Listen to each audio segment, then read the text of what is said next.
Welcome to news alerts. Amaravati రాజధాని పరిధి SRM యూనివర్సిటీలో జరిగిన population dynamics and development work shop నకు ముఖ్య అతిథిగా హాజరయ్యారు ముఖ్యమంత్రి చంద్రబాబు. ఈ సందర్భంగా యూనివర్సిటీలో 700 కోట్ల భవనాలకు శంకుస్థాపన ప్రారంభోత్సవాలు చేశారు. విద్యావేత్తలు విద్యార్థులతో మాట్లాడారు. ప్రస్తుతం హార్డ్ వర్క్ అంటే స్మార్ట్ వర్క్ ముఖ్యమని, టెక్నాలజీతో అవకాశాలను అందిపుచ్చుకోవాలని సూచించారు. ఉద్యోగాల కల్పనకు ప్రభుత్వం చేస్తున్న కృషిని సీఎం వివరించారు. Migration, overall diaspora, if you bring for development, that is his view. I am very happy by hearing all of you. As Chancellor has rightly mentioned, I am writing all their opinions. Sincerely, I am always saying, I am a good listener, I am a student, continuously learning.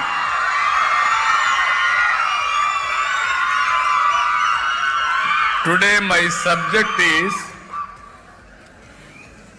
population management. Nobody used to talk about population management as on now. In 1995, as all of you, I also thought population is growing, land is not growing, water is not increasing, food is not increasing, there will be a big problem. Then I promoted small family, 2-child norm or 1 child. That is how I promoted.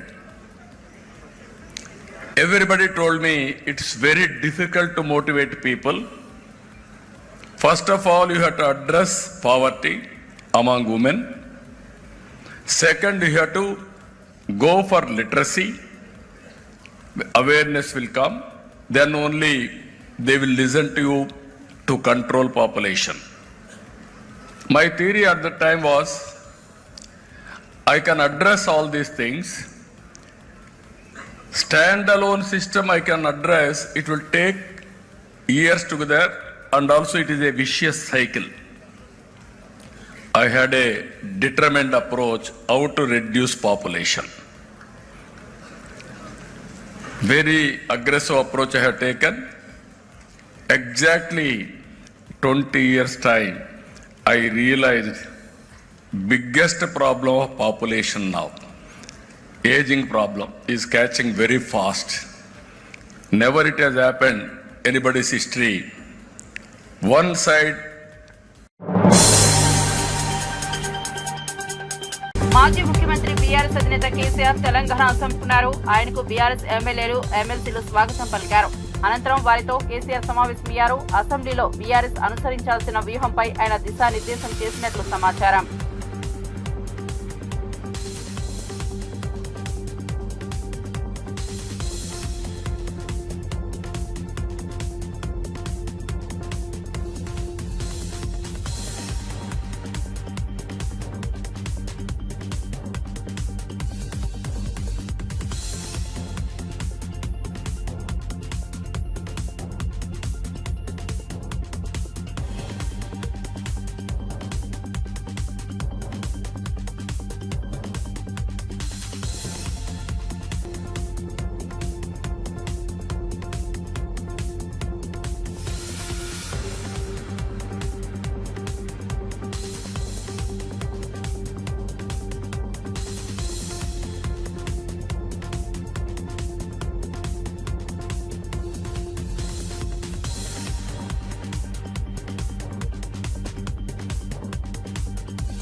అధికారంలో ఉన్న ప్రతిపక్షంలో ఉన్న వైఎస్ఆర్సీపీ ఎప్పుడూ ప్రజలకు అండగా ఉంటుందని, ప్రజా సమస్యలపై పోరాడుతూనే ఉంటుందని పార్టీ అధినేత మాజీ ముఖ్యమంత్రి వైఎస్ జగన్మోహన్ రెడ్డి అన్నారు. వైఎస్ఆర్సీపీ 15వ ఆవిర్భావ వేడుకలు బుధవారం ఏపీ వ్యాప్తంగా ఘనంగా జరిగాయి.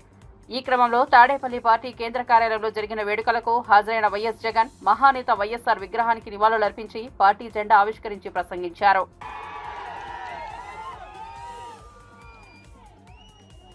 ఈరోజు వైఎస్ఆర్సీపీకి సంబంధించిన ప్రతి కార్యకర్త కూడా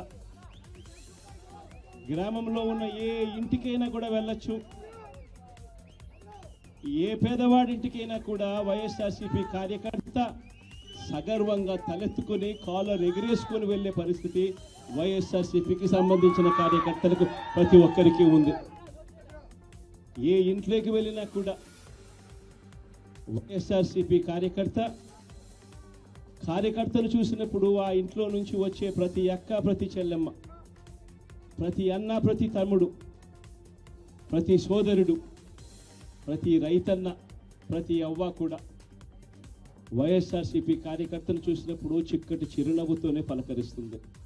కారణం వైఎస్ఆర్సీపీ ఏదైనా కూడా చెప్పిందంటే చేస్తుంది అన్న నమ్మకం ఈరోజు ప్రతి ఇంట్లో కూడా ఉంది. కాబట్టి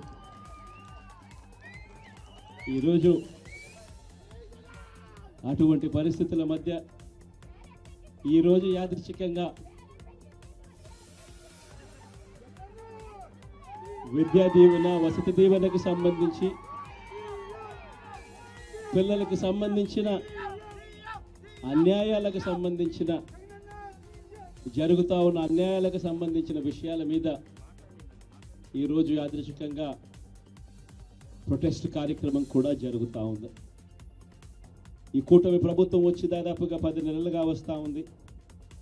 ఈ 10 నెలల కాలంలో ఎన్నికల వేళ వాళ్ళు చెప్పిన సూపర్ 6లు, సూపర్ 7లు అన్నీ గాలికి ఎగిరిపోయాయి. వ్యవస్థలన్నీ కూడా చదువులు కానీ, వైద్యం కానీ, గవర్నెన్స్ కానీ, వ్యవసాయం కానీ ఏది చూసుకున్నా కూడా వ్యవస్థలన్నీ కూడా నిర్వీర్యమైపోయిన పరిస్థితులు కనిపిస్తూ ఉన్నాయి. ఈరోజు పిల్లలకు సంబంధించిన ఫీజులకు సంబంధించిన బకాయిలు కూడా సంవత్సర కాలంలో ఫీజు రీఎంబర్స్మెంట్కు కావాల్సింది ఒక్కొక్క క్వార్టర్కు 700 కోట్ల రూపాయలు చొప్పున సంవత్సరానికి 2,800 కోట్ల రూపాయలు విద్యా దీవెన కింద 4 క్వార్టర్లకు సంబంధించిన కేటాయింపులు చేయాలి. అంటే 2,800. తెలంగాణ చలనచిత్ర అవార్డులకు సంబంధించిన గద్దర్ అవార్డుల ప్రదానోత్సవం ఏప్రిల్లో నిర్వహించనున్నట్లు దిల్ రాజు ప్రకటించారు. గద్దర్ అవార్డుల ప్రదానోత్సవం ఎంపికపై ఇటీవల సీఎం రేవంత్ రెడ్డి విధి విధానాలు ఖరారు చేసిన విషయం తెలిసిందే. ఈ వివరాలను నిర్మాత దిల్ రాజు మీడియా సమావేశం నిర్వహించి వెల్లడించారు. ఉమ్మడి ఆంధ్రప్రదేశ్లో నంది అవార్డుల పేరిట చలనచిత్ర పురస్కారాలు ఇచ్చేవారని, తెలంగాణ ప్రత్యేక రాష్ట్రం ఏర్పడ్డాక ఈ కార్యక్రమం జరపలేదని తెలిపారు. ఈ క్రమంలో 2014 నుంచి 2023 వరకు విడుదలైన చిత్రాల్లో ప్రతి ఏడాదికి సంబంధించిన ఒక ఉత్తమ చిత్రానికి అవార్డు ఇస్తామని ప్రకటించారు.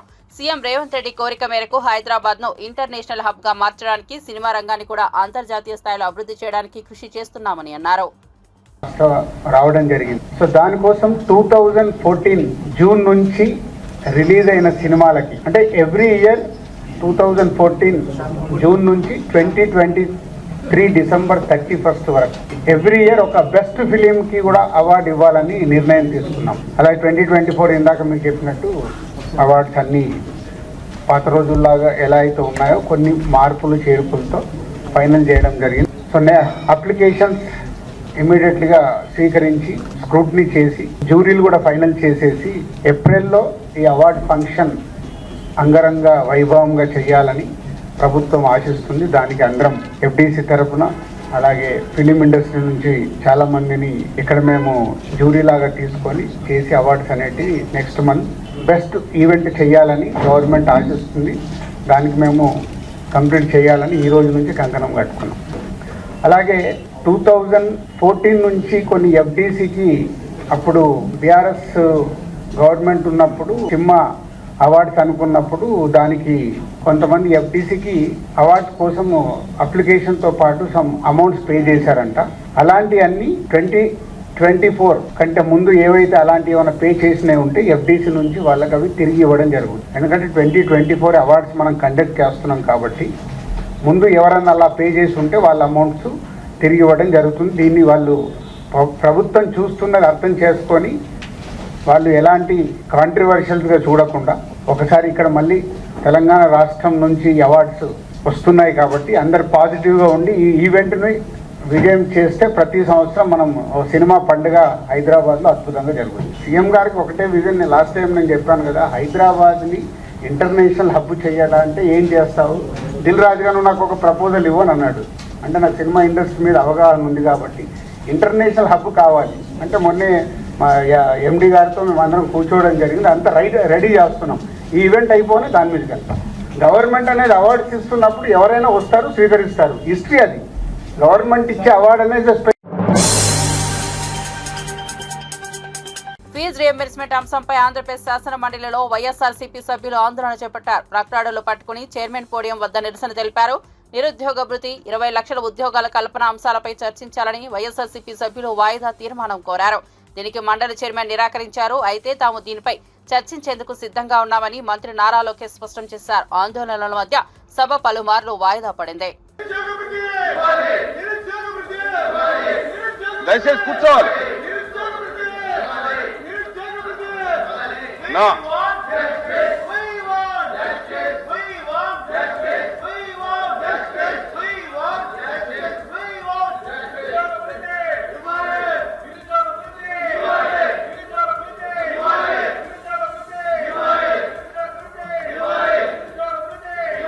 అధ్యక్ష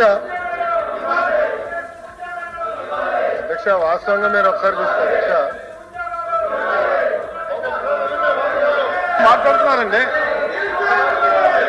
మీరు అడిగేదాన్ని మీరు మాట్లాడుతున్నారు. మాట్లాడనివ్వండి, మంత్రి గారు మాట్లాడనివ్వండి. అధ్యక్ష ఒకరు పెద్ద నాకు చెప్పాడు అధ్యక్ష, కోర్టులో జడ్జి గారు ఉన్నారు అధ్యక్ష. ఒక నిందితుడిని తీసుకెళ్లారు. ఆ నిందితుడు వెళ్ళి జడ్జి ముందర ఓ అని ఏడ్చాడు అధ్యక్ష. మాకు అమ్మ నాన్న లేరు, నాకు అన్యాయం జరిగిపోతుంది, నాకు క్షమించండి అని జడ్జి గారిని అడిగి, జడ్జి గారు పోలీసు వైపు చూసి ఎందుకే పాపం అనాథుని తీసుకొచ్చి ఇట్లా ఇబ్బంది పెడుతున్నారంటే పోలీసులు చెప్పారు అధ్యక్ష, తల్లి తండ్రిని చంపింది ఈడే, అందుకే తీసుకొచ్చి మేము ముందర నిలబెట్టాడు. అధ్యక్ష ఇది ఎట్టుందంటే గతంలో ఫీజు రీఎంబర్స్మెంట్ చేయలేదు అధ్యక్ష. 4,500 కోట్ల రూపాయలు బకాయిలు పెడతారు, దానిపైన ధర్నా అంటారు అధ్యక్ష. వాళ్ళే కరెంట్ ఛార్జీలు పెంచుతారు, దానిపైన ధర్నా అంటారు. ఎట్లా అధ్యక్ష ఇది? ఎందుకు 4,500 కోట్ల రూపాయలు బకాయిలు పెట్టారు చెప్పమనండి. డిస్కస్ చేద్దాం అధ్యక్ష. చర్చకి సిద్ధంగా ఉన్నాం. షార్ట్ డిస్కషన్ ఉంది, దానిపైన చర్చిద్దాం అధ్యక్ష. అన్ని విషయాలు చర్చిద్దాం. ఫీ రీఎంబర్స్మెంట్ గురించి మాట్లాడదాం, వాళ్ళ వల్ల ఎన్ని ఉద్యోగాలు పోయినా మాట్లాడదాం. చర్చకి ప్రభుత్వం సిద్ధంగా ఉంది. సాయంత్రం షార్ట్ డిస్కషన్ ఉంది, డిమాండ్స్ మూవ్ చేస్తున్నాం, దానిపైన డిస్కస్ చేద్దాం. Thank you. ప్లీజ్ 1 మినిట్ ఒక్క నిమిషం. వినండి ప్లీజ్, వినండి ప్లీజ్.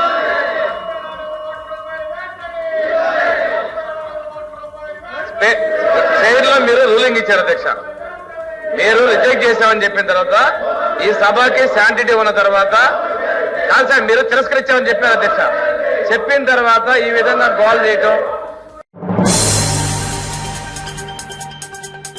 లిక్కర్ కుంభకోణంపై మాజీ రాజ్యసభ సభ్యుడు విజయసాయిరెడ్డి సంచలన వ్యాఖ్యలు చేశారు. ఆయన విజయవాడలో మీడియాతో మాట్లాడారు. లిక్కర్ స్కామ్ లో సూత్రధారి, పాత్రధారి రెండు కసిరెడ్డి రాజశేఖర్ రెడ్డి అని కుండ బద్దలు కొట్టారు. దీని గురించి మరిన్ని వివరాలు సమయం వచ్చినప్పుడు బయట పెడతానని హాట్ కామెంట్స్ చేశారు. భయం అనేది నా బ్లడ్ లోనే లేదు, ఎవరికి భయపడే రకం కాదు. గతంలో నాయకుడిపై భక్తి, గౌరవం ఉండేది. ఇప్పుడు ఆ భక్తి దేవుడి మీద ఉంది. జగన్ నాకు పదవులు ఇచ్చాడు కాదనను, కానీ ఆ పార్టీలో అనేక అవమానాలు పడ్డాను. కోటరీ వల్లే నేను జగన్ కు దూరం అయ్యాను. జగన్ మనసులో నాకు చోటు లేదని తెలిసాకే వీడాలని నిర్ణయించుకున్నాను. కోటరీ మాటలు వినొద్దని అనేకసార్లు జగన్ కు చెప్పాను, అయినా వినలేదని విజయసాయిరెడ్డి ఆసక్తికర వ్యాఖ్యలు చేశారు. తప్పకుండా ఏకీభవించకుండా ఉండేదానికి ఏముంది దాంట్లో. ఈ కోటరీ వల్లనే నేను ఆయనకి దూరం అయ్యా. నేను ఇంకోటి, ఆయన జగన్మోహన్ రెడ్డి గారితో నేను మాట్లాడినప్పుడు నేను చాలా స్పష్టంగా చెప్పా, సార్ మీ మనసులో నాకు స్థానం లేదు, నా మనసు విరిగిపోయింది. మీ మనసులో స్థానం లేనప్పుడు ఈ పార్టీలో కొనసాగాల్సినటువంటి అవసరం నాకు లేదు, కాబట్టే నేను ఈ పార్టీ వదిలి వెళ్ళిపోతున్నాను. మీ చుట్టూ ఉండే వాళ్ళ చెప్పుడు మాటలు విని మీరు తప్పుదోవ పట్టొద్దు.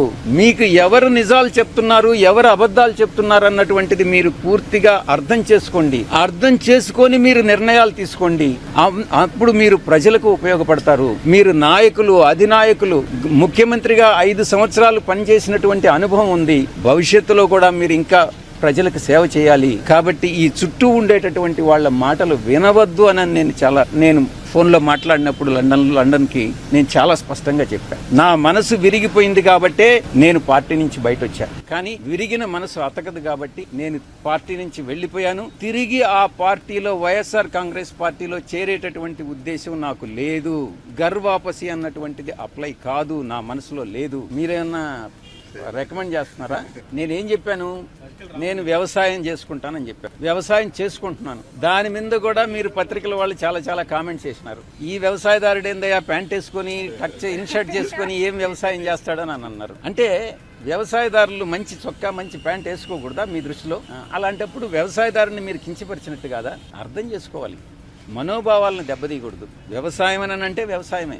నేను నిజంగా కూడా అదే చేసుకుంటాను. ఇప్పటి వరకు, ఈ రోజు వరకు నేను వేరే రాజకీయ పార్టీలో చేరేటటువంటి ఉద్దేశం లేదు.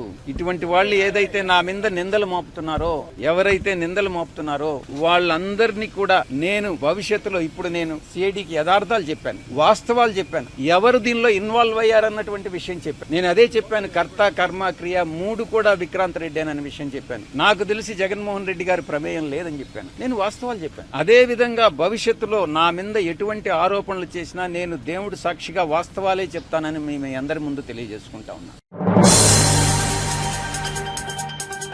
వైసీపీ ఆవిర్భావ దినోత్సవం సందర్భంగా పల్నాడు జిల్లా రెంటచింతలలో వైఎస్ఆర్సీపీ విగ్రహానికి నివాళులర్పించేందుకు వచ్చిన మాజీ ఎమ్మెల్యే పిన్నెల్లి రామకృష్ణారెడ్డిని పోలీసులు అడ్డుకున్నారు. మీకు అనుమతి లేదు, ఊర్లోకి రావద్దంటూ వారించారు. ర్యాలీ చేయకుండా, మైకు వాడకుండా పూలదండ వేసి వెళ్తామని చెప్పినా పోలీసులు ఒప్పుకోలేదు. చేసేదేమీ లేక పిన్నెల్లి వెనుదిరిగారు. దండేస్తాను, వెళ్ళిపోతాను. మైక్ పర్మిషన్ లేదు.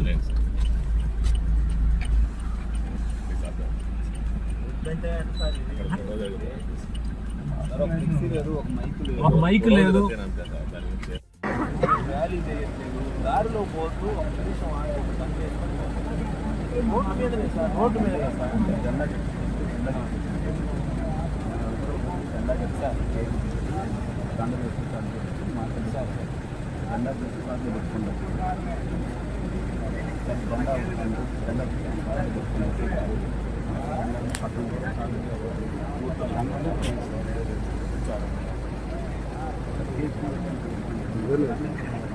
సార్ మరీ ఇది ఇంత అన్యాయం అయితే ఎట్లా సార్? కనీసం ఇంకా రేపు మేము అసలు రోడ్డు మీద కూడా తిరగొద్దు అంటారు, అంతేనా? ఇప్పుడు అంతే ఉంది sir.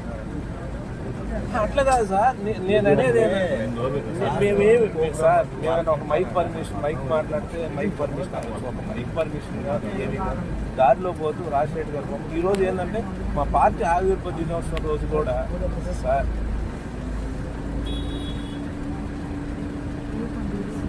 Sir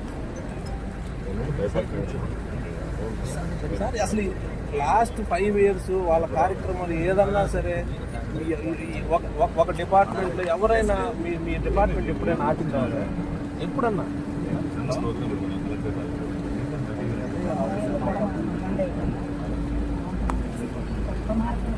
sir sir sir sir మీ మీద గౌరవం ఉంది, నాకు తెలుసు సార్. మేము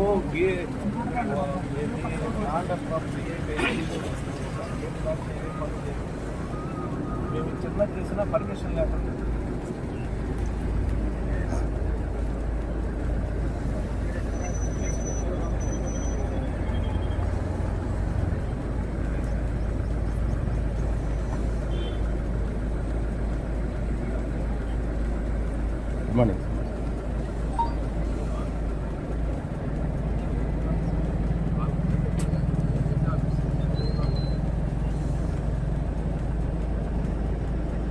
మేము లైన్ దాన్ని కనీసం ఇప్పుడు ఎట్లుందంటే సార్, రాజశేఖర రెడ్డి పాపం దండ కూడా ఏంటని ఈ రకమైన పరిస్థితి లేదు సార్. నేను 20 ఏళ్ళ నుంచి ఎమ్మెల్యే ఉన్నాను. నేను జనవరిలోనే జాబ్ క్యాలెండర్ ఇస్తామన్న నారా లోకేష్ అన్నారని, అయితే ఇప్పుడు అదే విషయంపై ప్రశ్నిస్తే సమాధానం చెప్పకుండా మార్షల్స్ ను పెట్టి ప్రభుత్వం వ్యవహరించడం దుర్మార్గమని ఎమ్మెల్సీ బొమ్మి ఇజ్రాయెల్ విమర్శించారు. బాబొస్తే జాబు అన్నారు, భవిష్యత్తుకు గ్యారంటీ అన్నారు. ఇప్పుడు ఏమైందంటూ ఆయన ప్రశ్నించారు. ఈరోజు శాసన మండలిలో ఏదైతే ఈ రాష్ట్రంలో ఉన్నటువంటి నిరుద్యోగులకి, విద్యార్థులకి ఇవ్వాల్సినటువంటి బకాయిల్ని, ఇవ్వాల్సినటువంటి నిరుద్యోగ భృతిని, ఇవ్వాల్సినటువంటి పీజీ రీయింబర్స్మెంట్ ని డిమాండ్ చేస్తూ మేము నినాదం చేయడం జరిగింది. ప్రభుత్వం ఎంత నిరంకుశత్వంగా, నియంత్రితంగా వ్యవహరించిందంటే ఉన్న సభ్యులు మేము ఎంతమంది ఉంటే అంతమంది కంటే ఎక్కువ మార్షల్స్ ప్రవేశపెట్టి మా యొక్క డిమాండ్ని వినిపించకుండా ప్రజల పక్షాన పోరాటం చేస్తున్నటువంటి మమ్మల్ని ఈవేళ చాలా దారుణంగా వ్యవహరించిందని చెప్పేసి తొందరగా తెలియజేస్తున్నారు.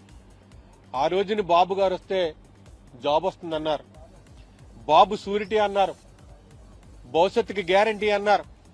మరి ఎవరికి భవిష్యత్తుకి గ్యారంటీ ఇచ్చారో ఇప్పటి వరకు ప్రభుత్వం. చంద్రబాబు అధికారంలోకి వచ్చినప్పుడల్లా ఎన్నికల వాగ్దానాలు అమలు చేయకుండా ప్రజలను మోసం చేస్తున్నారని వైఎస్ఆర్సీపీ ఎమ్మెల్సీ డాక్టర్ కుంభా రవిబాబు విమర్శించారు. మొదటి సంతకం డీఎస్సీపై అంటున్నారు, కానీ మోసం చేస్తున్నారంటూ నిరుద్యోగుల నిరాశపై స్పందించారు. ప్రజల తరపున మండలిలో గలం విప్పితే అధికార పార్టీ తమపై బల ప్రయోగం చేసిందని ఆరోపించారు. ఉద్యోగులకి 30 లక్షల వరకు ఉద్యోగాలు కల్పిస్తాను, నిరుద్యోగులకి దాదాపు 20 లక్షల కోట్ల పెట్టుబడులు వస్తున్నాయి అని హామీ ఇవ్వడం జరిగింది. అలాగే ఈ ఎన్నికల సందర్భంలో కూడా 20 లక్షల మందికి ఉద్యోగాలు కల్పిస్తాం. ఉద్యోగాలు ఇవ్వలేకపోయిన పక్షంలో నిరుద్యోగులందరికీ కూడా నెలకి 3,000 చొప్పున నిరుద్యోగ భృతి కల్పిస్తామని ఎన్నికల సందర్భంలో మాట ఇచ్చి, హామీ ఇచ్చి అనేక రకాలుగా మాయమాటలు చెప్పి అధికారంలోకి వచ్చినటువంటి వెంటనే ఇచ్చిన మాట నిలబెట్టుకోలేక అబద్దాలపు ప్రచారాలతోటి ఈ ప్రభుత్వం ముందుకెళ్తుంది. ఇవాళ రాష్ట్ర వ్యాప్తంగా నిరుద్యోగులు చాలా పెద్ద స్థాయిలో లక్షలాది మంది నిరుద్యోగులు రాష్ట్ర వ్యాప్తంగా ఉద్యమిస్తున్నారు. ఇవాళ ఇచ్చిన మాట నెరవేర్చాలి. ఎందుకంటే గతంలో ఫీజు రీయింబర్స్మెంట్ కూడా దాదాపు 3,900 కోట్లు బకాయిలున్నాయి. కానీ ఈ బడ్జెట్లో పెట్టింది కేవలం 2,600 కోట్లు మాత్రమే. గడిచిన బడ్జెట్లో అది కూడా పెట్టలేదు. ఇదంతా మోసపూరితమైనటువంటి కార్యక్రమాలతోటి ఈ ప్రభుత్వం ముందుకెళ్తుంది. 20 లక్షల మందికి ఉద్యోగాలు ఇస్తామని చెప్పి ఈ రోజుకి ఒక్కరికి కూడా ఉద్యోగం ఇవ్వలేనటువంటి దౌర్భాగ్యమైనటువంటి పరిపాలన ఈ పరిపాలన. ఫీజు రీయింబర్స్మెంట్ కనుక 20 లక్షల మంది విద్యార్థులకు ఇస్తే 7,200 కోట్ల రూపాయలు ఈ సంవత్సరానికి ఇవ్వాలి. గడిచిన సంవత్సరం 7,200 కోట్ల రూపాయలు ఇవ్వాలి. కనీసం బడ్జెట్ కేటాయింపుల్లో రూపాయి కూడా కేటాయించకుండా, ఇచ్చిన మాట నెరవేర్చకుండా రాష్ట్రంలో ఉన్నటువంటి నిరుద్యోగులందరినీ కూడా మోసం చేస్తున్నటువంటి ఈ ప్రభుత్వానికి కళ్లు తెరిపించే విధంగా ఇవాళ రాష్ట్ర వ్యాప్తంగా ఉద్యమాలు జరుగుతున్నాయి. ఇవాళ రాష్ట్రంలో దాదాపు 30 లక్షల పైచిలుకు నిరుద్యోగులు ఉన్నారు. కూటమి ప్రభుత్వం చంద్రబాబు నాయుడు గారి అధికారంలోకి వచ్చినటువంటి వెంటనే 20 లక్షల మందికి ఉద్యోగాలు కల్పిస్తామన్నారు. మొట్టమొదటి సంతకం డీఎస్సీ మీద పెట్టారు. అనేక సందర్భాల్లో, ఎన్నికల సందర్భంలో చంద్రబాబు నాయుడు గారు మాట్లాడుతూ ప్రభుత్వం అధికారంలోకి వచ్చినటువంటి వెంటనే మొట్టమొదటి సంతకం డీఎస్సీ మీద పెడతామని చెప్పారు. మరి ఇప్పటికీ దాదాపు 10 నెలలుగా వస్తుంది. ఏమైంది మీరు ఇచ్చినటువంటి వాగ్దానం? లక్షలాది మంది నిరుద్యోగులు. కూటమి ప్రభుత్వం హామీలను గాలికొదిలేసి విద్యార్థులను, నిరుద్యోగులను దారుణంగా మోసం చేసిందని, వాళ్ల తరపున ఎలాంటి పోరాటానికైనా తాను సిద్దమని ఏపీ శాసన మండలిలో ప్రతిపక్ష నేత బొత్స సత్యనారాయణ ఉద్ఘాటించారు. ఫీజు రీయింబర్స్మెంట్ బకాయిలు చెల్లించాలంటూ వైఎస్ఆర్సీపీ ఎమ్మెల్సీలు నినాదాలతో మండలిని మారుమోగించేలా చేశారు. ఈ క్రమంలో మార్షల్స్ ను ప్రయోగించే ప్రయత్నం చేయగా ఆ ప్రయత్నానికి నిరసనగా ఎమ్మెల్సీలు వాకౌట్ చేశారు. అనంతరం బొత్స మీడియాతో మాట్లాడుతూ ఇది అసమర్థ ప్రభుత్వం, రాష్ట్రంలో విద్యార్థులు, నిరుద్యోగులను ప్రభుత్వం మోసం చేసిందని నిలదీశారు. మీ అందరికీ ప్రశ్నిస్తున్నాను. గత డిసెంబర్లో ఎన్నికల ముందు డిసెంబర్ వరకు ఆనాడు ఉన్న మా ప్రభుత్వం అనా పైసలతో సహా చెల్లించిన విషయం వాస్తవం కాదని అడుగుతున్నాను. డిసెంబర్ తర్వాత ఆ తామ్యాక్యం ఇద్దామంటే ఎన్నికల కమిషన్ ఇవ్వడానికి వీల్లేదని చెప్తే అది బకాయి పడింది. దాని తర్వాత ఎన్నికల్లో వచ్చిన ఆ మంత్ బకాయి పడింది. ఆ తర్వాత ఈ ప్రభుత్వం వచ్చిన తర్వాత అవి బకాయిలు పడ్డాయి తప్ప మా దగ్గర ఇక్కడ ఏ త్రైమాక్షం ఆ త్రైమాక్షమే మేము ఫీజు రింబర్స్ ఇచ్చిన నేపథ్యం. దాంతోపాటు గత ప్రభుత్వం ఇవ్వాల్సిన బకాయిలు కూడా తీర్చిన వైనం. ఈ రకంగా విద్యార్థుల్ని చదువుకున్న విద్యార్థులు ఇబ్బంది పెడుతున్నారు. నిరుద్యోగ యువతని మోసం చేశారు. అడిగితే ఎక్కడా కూడా దానికి సమాధానం లేదు. ఒక విషయాన్ని మనం చేస్తున్నాను, ఆ జాబ్ క్యాలెండర్ని ఎప్పుడైనా ఇవ్వడానికి ప్రయత్నం చేస్తుందా ఈ ప్రభుత్వం? మేము చేశాం, ఉద్యోగాలు ఇచ్చాం. ప్రభుత్వ ఉద్యోగాలు 2 లక్షల మంది ప్రభుత్వ ఉద్యోగాలు ఇచ్చాం. ప్రైవేట్ ఎంప్లాయ్మెంట్ ఇచ్చాం. చిన్న పరిశ్రమలు ఇచ్చాం, పెద్ద పరిశ్రమలు ఇచ్చాం. యువతకు ఏదో ఒక అవకాశం కల్పించాం. కానీ ఈ ప్రభుత్వం మాటలు తప్ప గాలి తప్ప వాస్తవంగా ఏ ఒక్కటి కూడా చేయట్లేదు. పైపెచ్చు తిరిగి మా మీద దాడి చేస్తుంది. సామాన్య ప్రజానీకం కోసం, యువత కోసం, నిరుద్యోగ సోదరుల కోసం, మహిళల కోసం, రైతు కోసం, రైతు కూలీ కోసం మేము వచ్చి గొంతెత్తి అడుగుతుంటే మా మీద మార్షల్తోని మా మీద దాడి చేయించి మా మీద మార్షల్తో వచ్చి మాతో చేయిస్తారా? ఇదేనా? ఆలోచన చేయండి. గత ప్రభుత్వంలో సభలో చేసిన తెలుగుదేశం పార్టీ చేసిన గందరగోళం గాని, వాళ్ళ అప్రసాదమైన చర్యలు గాని ఈ కాలంలో చట్టాన్ని చేతితో తీసుకోకుండా చట్ట ప్రకారం రాజ్యాంగబద్దంగా ప్రజల పక్షాన్ని పోరాడుతున్న మా అందరినీ ఈ రకంగా తెలంగాణ బడ్జెట్ అసెంబ్లీ సమావేశాలు ప్రారంభమయ్యాయి. ఉభయ సభల్లో గవర్నర్ జిష్ణుదేవ్ వర్మ చేసిన ప్రసంగంపై బీఆర్ఎస్ ఎమ్మెల్యే కేటీఆర్ సంచలన వ్యాఖ్యలు చేసిన విషయం తెలిసిందే. కాగా కేటీఆర్ వ్యాఖ్యలపై తీవ్ర ఆగ్రహం వ్యక్తం చేసిన PCC chief Mahesh Kumar Goud governor ప్రసంగాన్ని కించపరిచేలా మాట్లాడారంటూ మండిపడ్డారు. బీఆర్ఎస్ నాయకులకు అధికారం పోయినా అహంకారం తగ్గలేదని అసహనం వ్యక్తం చేశారు. గవర్నర్ కు కేటీఆర్ తక్షణమే క్షమాపణ చెప్పాలని మహేష్ కుమార్ గౌడ్ డిమాండ్ చేశారు. ప్రతిపక్ష నేతగా కేసీఆర్ అసెంబ్లీకి రావడాన్ని స్వాగతిస్తున్నామని ఆయన పేర్కొన్నారు. పాలనకు సంబంధించి ప్రజలకు ఉపయోగపడే సలహాలు ప్రభుత్వానికి సూచిస్తే తప్పక తీసుకుంటామని మహేష్ కుమార్ గౌడ్ అన్నారు. తెలియదా గవర్నర్ ప్రసంగం కేబినెట్ ఆమోదం పొందిన తర్వాత వారు మాట్లాడతారనే మాట తెలియకుండా మీరు అవివేకంగా మాట్లాడుతూ ఉన్నారా? గవర్నర్ మాట్లాడిన అంశాలన్నీ కూడా ఇవాళ ఈ రాష్ట్రం ఉన్నట్టు కాంగ్రెస్ పార్టీ, కాంగ్రెస్ ముఖ్యమంత్రి, కాంగ్రెస్ మంత్రివర్గం చేస్తున్నటువంటి పలు ప్రజా సంక్షేమ అభివృద్ధి కార్యక్రమాల మీద గవర్నర్ గారు మాట్లాడడం జరిగింది. మీరు 10 ఏళ్ళు ఏమి చేయలేకపోయినారు, సంవత్సర కాలంలో చేస్తూ ఉంటే ఓర్చుకోలేనటువంటి పరిస్థితి మీది. ఇలా ఉద్యోగాలు మీరు 10 ఏళ్లలో 50,000 ఉద్యోగాలు ఇవ్వలేకపోయినారు. మేము 9 మాసాల్లో 56,000 ఉద్యోగాలు ఇచ్చిన మాట ఇలా గవర్నర్ గారు ప్రసంగంలో చెప్పడం జరిగింది.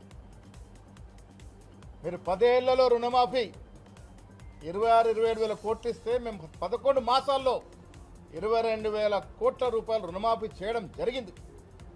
ఆ వాస్తవాల్ని గవర్నర్ గారు చెప్పడం జరిగింది. మీరు వాస్తవాలు మీకు పట్టవు. గవర్నర్ మాట్లాడేటప్పుడు ఏ రకంగా ఒక క్రమశిక్షణ ఉండాలో మీకు పట్టవు. వెనక ఉన్న మీ పోకిరి ఎమ్మెల్యేని ఎగేస్తూ ఉంటారు, పోగేస్తూ ఉంటారు, గవర్నర్ని డిస్టర్బ్ చేస్తూ ఉంటారు. అసలు ఒక అసెంబ్లీ నడుస్తూ ఉంది, అసెంబ్లీ సమావేశాలు ఇవి. అసెంబ్లీ సమావేశాల్లో శాసనసభ్యులు గవర్నర్ మాట్లాడేటప్పుడు ఏ రకంగా ఉండాలో కూడా తెలియక విచ్చలవిడిగా అల్లరి చేయడం, గవర్నర్ యొక్క వ్యవస్థని అవమానపరచడం అనేది బీఆర్ఎస్ నాయకులకు అలవాటుగా మారింది.